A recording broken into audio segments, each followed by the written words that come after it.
जब से लोकसभा का गठन हुआ, पहली लोकसभा 1952 में बनी, तो तब से और अभी तक ये परंपरागत सीट ब्राह्मण की ही रही है।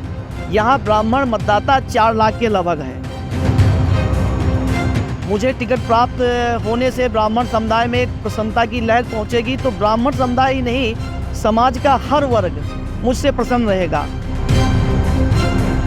अरे इसमें कोई अतिशयोक्ति नहीं है, इस बार मोदी सरकार 400 के पार जाएगी। लोकसभा चुनाव के कम दिन बचे हैं, ऐसे में राजनीतिक गलियारों में हलचलें तेज हो चुकी हैं। जो टिकट के दावेदार हैं उन्होंने भी जोर शोर से तैयारियां शुरू कर दी है। हमारे साथ आज बातचीत करने के लिए मौजूद है सुधीर मिश्रा, जो भारतीय जनता पार्टी सीतापुर से लोकसभा का टिकट मांग रहे हैं। हम पहले तो बातचीत करेंगे कि इनके बारे में लोग जानना चाहते हैं। पहले आप अपना परिचय दीजिए।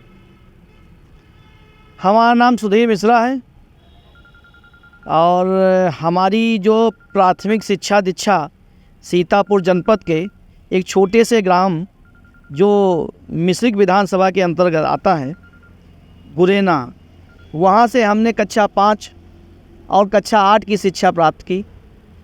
उसके बाद हमने अपना प्रवेश GIC सीतापुर में लिया और इंटरमीडिएट की परीक्षा वहाँ से प्राप्त करके पास करने के बाद हमने BSc में अपना दाखिला लखनऊ विश्वविद्यालय में लिया।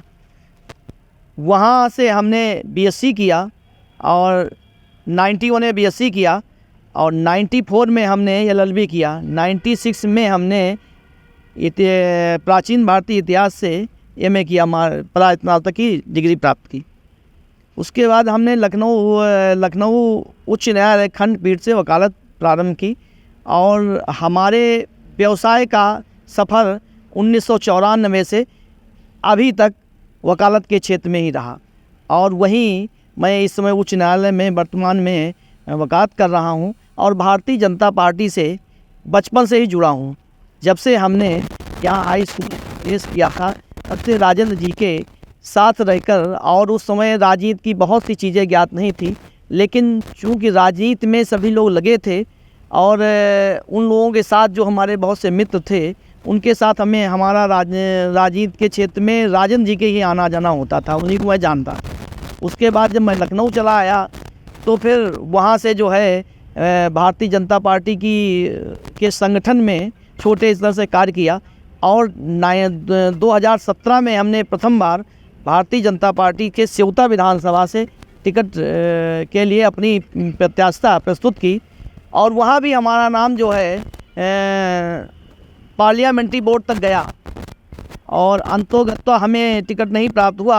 हमारे साथ जो है टिकट मांग रहे ज्ञान तिवारी जी को टिकट मिला और उनके पक्ष में हमने बढ़ चढ़ कर के पार्टी को और उनको जिताने के लिए प्रयास किए और वो जीतते गए।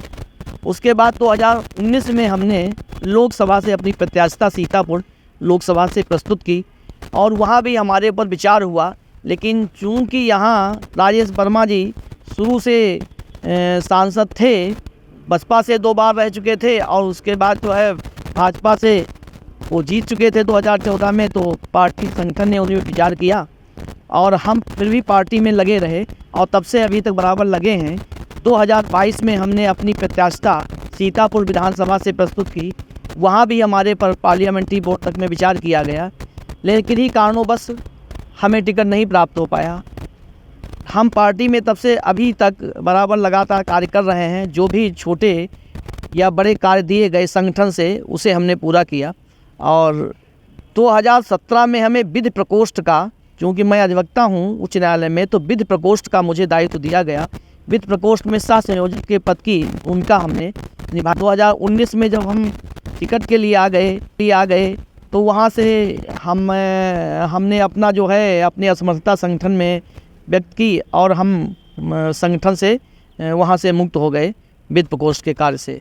अब फिर हम 2024 क्या, हम 2023 से ही लगातार ज़िले में और हर विधानसभा में अपना भ्रमण कर रहे हैं, लोगों से जनसंपर्क स्थापित कर रहे हैं और भारतीय जनता पार्टी की 2017 में 150 योजनाएं आई थी, उन्हें क्रियान्वित करवाने के लिए और उसके प्रचार प्रसार के लिए हमने हर विधानसभा में अपने छोटे छोटे शिविर लगाए और लोगों को जानकारियाँ दी।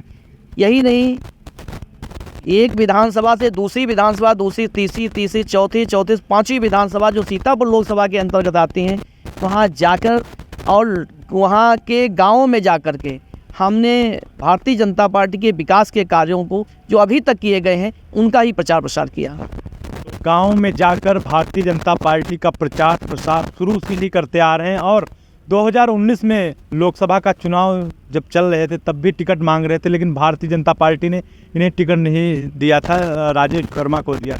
इस बार 2024 में फिर से टिकट की दावेदारी कर रहे हैं। ये सुधीर मिश्रा का नाम आ रहा है, तो ऐसे में क्या लगता है अगर आपको टिकट पार्टी देती है तो ब्राह्मण चेहरे के रूप में कैसा रहेगा?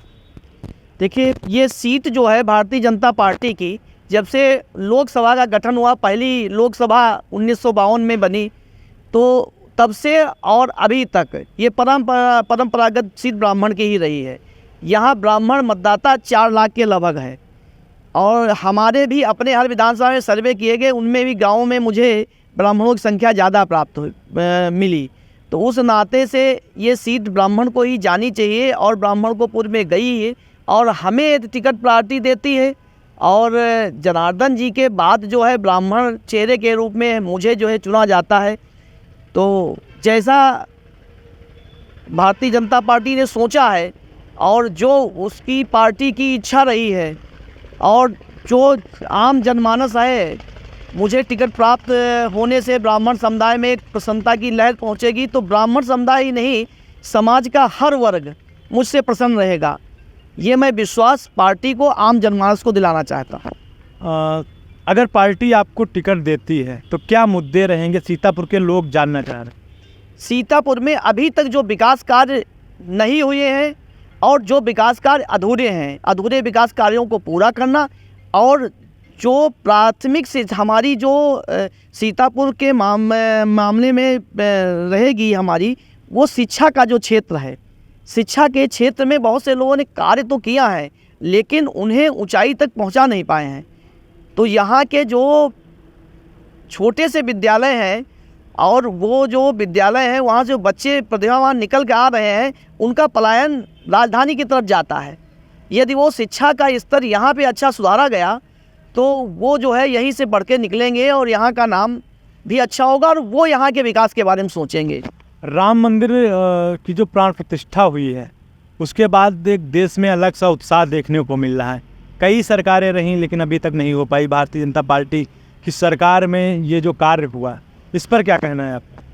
देखो, ये बहुत बड़ा कार्य था और इसकी प्रसन्नता भारत के आम जनमानस के अलावा भारत सुदूर देशों में रह रहे भारतीयों में प्रसन्नता की लहर है।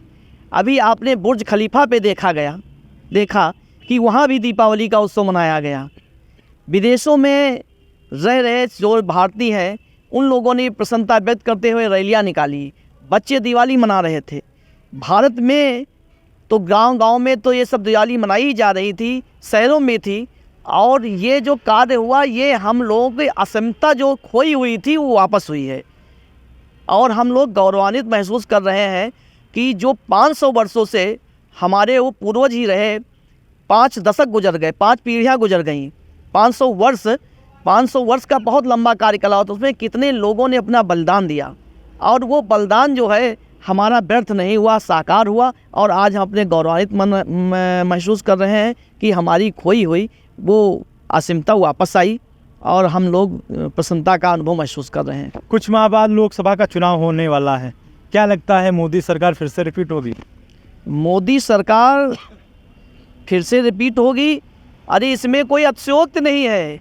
इस बार मोदी सरकार 400 के पार जाएगी क्योंकि किसी के पास कुछ तो कहने को नहीं है। राम मंदिर में अभी आपने देखा कि वहाँ जो भी गए थे देश के बड़े बड़े लोग, मतलब हर क्षेत्र के लोग, चाहे शिक्षा के क्षेत्र के हों, चाहे फिल्म इंडस्ट्रीज के हों, चाहे व्यवसायी हों, चाहे वित्त क्षेत्र के हों, ऐसा कोई क्षेत्र बकाया नहीं था, विज्ञान क्षेत्र हो, सब लोग पहुँचे थे।